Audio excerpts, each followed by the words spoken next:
안녕하세요. 웹21 데브랭크입니다. 발표 영상 시작하겠습니다. 목차는 다음과 같습니다. 데브랭크를 기획하게 된 이유는 GitHub 사용자들의 GitHub 활동을 활성화시키기 위함이었습니다. 데브랭크는 게임과 유사하게 등급 시스템과 순위 정보를 제공하여 사용자들에게 성취감을 주고 오픈소스 활동을 장려하기 위한 서비스입니다. 저희 서비스를 통해 불투명할 수 있는 나의 현재 성장 진척도를 객관화된 수치를 통해 실제로 파악하는 데 도움이 될 것이라고 생각됩니다. 다음으로 저희가 프로젝트를 진행해 오면서 겪었던 기술적인 고민과 문제들을 소개하겠습니다. 우선 프론트엔드에서 Next.js 프레임워크를 사용하는 과정에서 고민했던 부분에 대해서 말씀드리겠습니다. 저희의 핵심 기능은 정보 제공입니다. 즉, 사용자들에게 정보를 최대한 노출하기 위해서는 검색 엔진 최적화가 관건이었습니다. 또한 사용자들에게 정보를 빠르게 제공하기 위해선 페이지 초기 로드 속도가 중요했습니다. 따라서 저희는 SSR 프레임워크인 Next.js를 사용하기로 결정했습니다.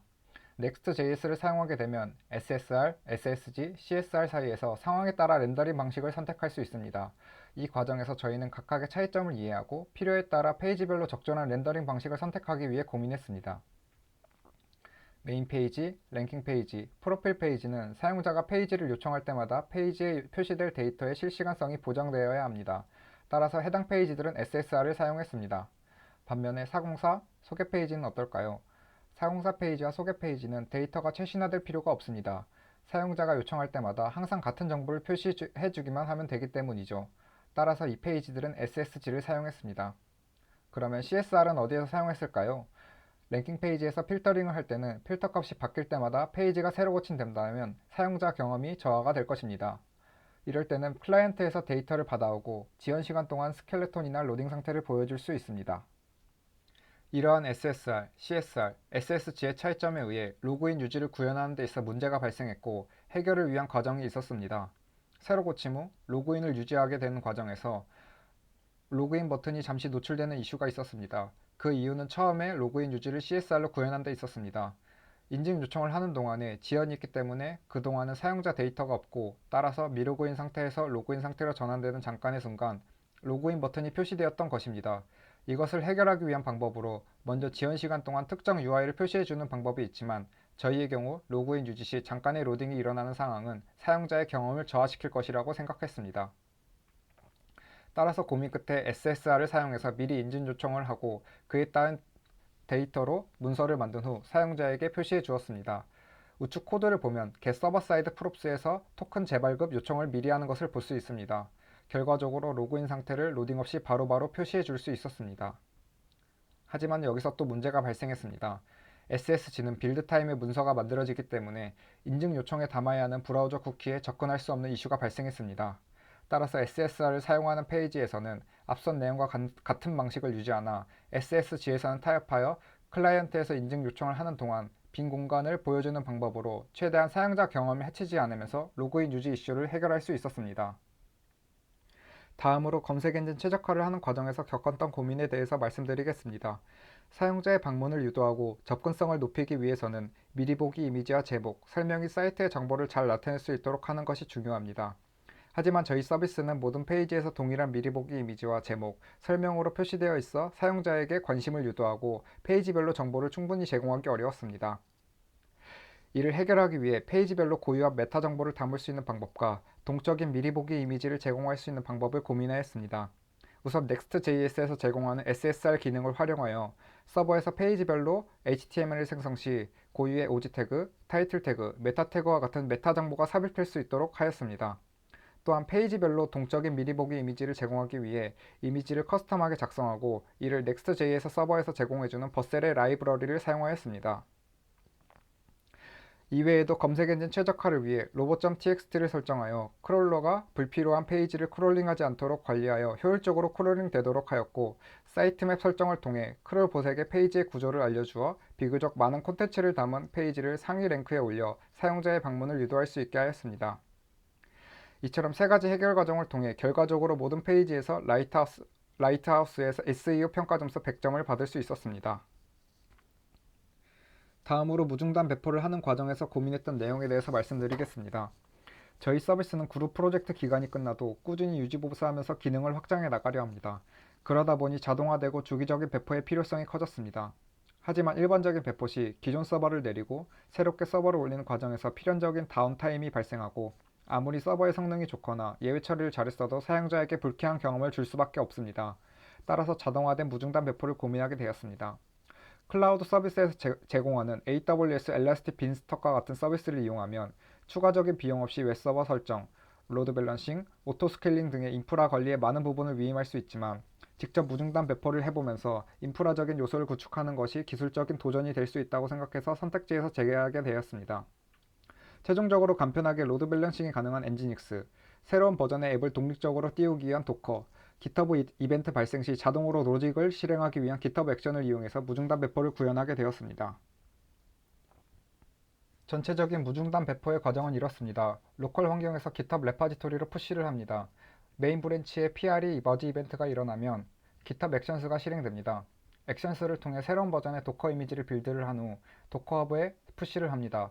도커 허브에 새로운 이미지의 푸시가 일어나면 도커 허브에 설정한 웹훅이 실행되면서 nCloud 인스턴스에 HTTP로 새로운 이미지가 푸시되었다는 알림을 보내게 됩니다. 알림을 받은 nCloud 서버 인스턴스에서 무중단 배포를 위해 작성된 쉘 스크립트가 실행됩니다. 도커 허브에 있는 새로운 이미지로 컨테이너를 띄운 후 CURL 요청을 통해 주기적으로 헬스 체크를 합니다. 헬스 체크가 성공하면 엔지닉스의 리버스 프록시를 기존의 컨테이너에서 새로운 컨테이너로 변경하고 기존에 떠있던 컨테이너를 내리게 됩니다.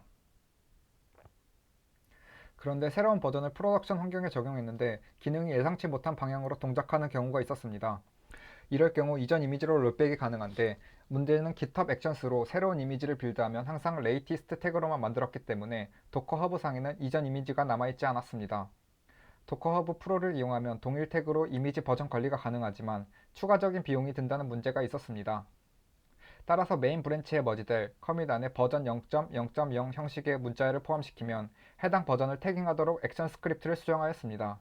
이를 통해 도커 허브에서 원하는 버전의 이미지로 롤백이 가능해졌습니다. 다음으로 API의 코스트를 줄이는 과정에서 고민했던 부분에 대해서 말씀드리겠습니다. 백엔드 엔지니어의 가장 큰 역할 중 하나는 비용을 줄이는 것이라 생각합니다. 저희의 서비스는 특히 GitHub API라는 외부 서비스에 의존하고 있기 때문에 더욱 코스트에 민감합니다. 비용을 통해 늘릴 수 있는 부분이 아니며 정해진 한정된 자원만 사용 가능하기 때문입니다. GitHub API는 시간당 REST API 5,000회, GraphQL API 5,000회까지 호출 가능합니다. 그래서 이 호출 제한을 넘기게 된다면 우리의 서비스는 1시간이 지날 때까지 동작하지 않게 되고 이를 최대한 아껴서 사용해야 했습니다. 먼저 우선적으로 GraphQL API를 위주로 사용하도록 했습니다. REST API는 한 번에 한 가지의 정보만을 가져올 수 있지만 GraphQL은 쿼리문을 통해 여러 가지 정보를 한 번에 요청으로 불러올 수 있기 때문입니다. 그렇기에 먼저 우선적으로 GraphQL 쿼리를 조합하여 최대한 많은 데이터를 가져오며 단순하게 하나의 정보를 가져오는 정보는 REST API를 통해 호출했습니다.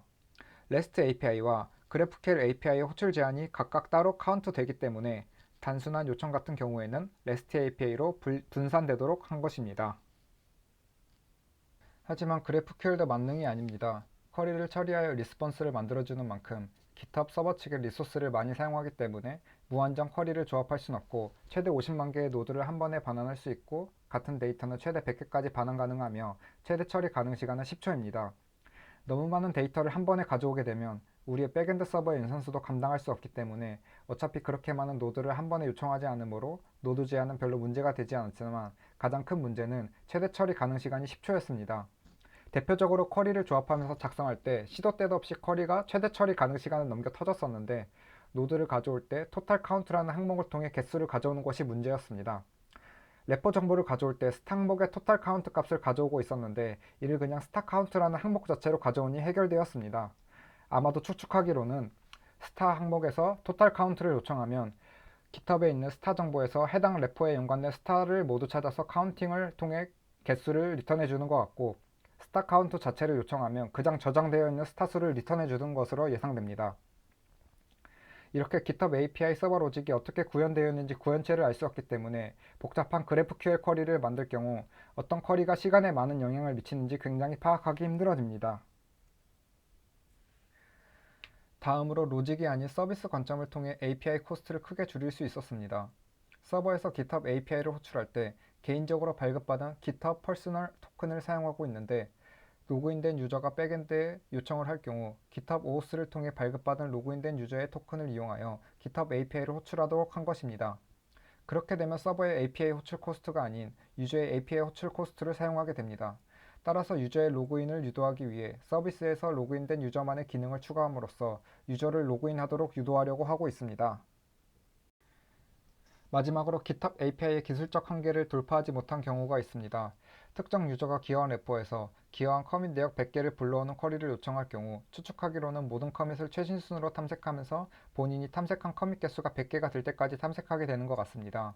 그렇기 때문에 약 100만 개의 커밋을 가진 리눅스 레포와 같이 너무 많은 커밋 개수를 가진 경우 검색하려는 사용자가 100개 이하의 커밋이 존재할 때 100만 개의 커밋을 모두 탐색하기 때문에 최대 처리 가능 시간을 초과해 버립니다. 현재 이런 경우 정보를 갱신할 수 없다는 예외 처리를 하고 있습니다. 하지만 무언가 다른 방법을 더 강구하여 추후 해당 문제도 돌파할 방법을 찾으려고 합니다. 이상으로 데브랭크의 발표를 마치겠습니다. 마지막으로 저희 서비스에 관심이 있으신 분들은 아래 링크와 QR코드를 통해 방문해 주세요. 끝까지 들어주셔서 감사합니다.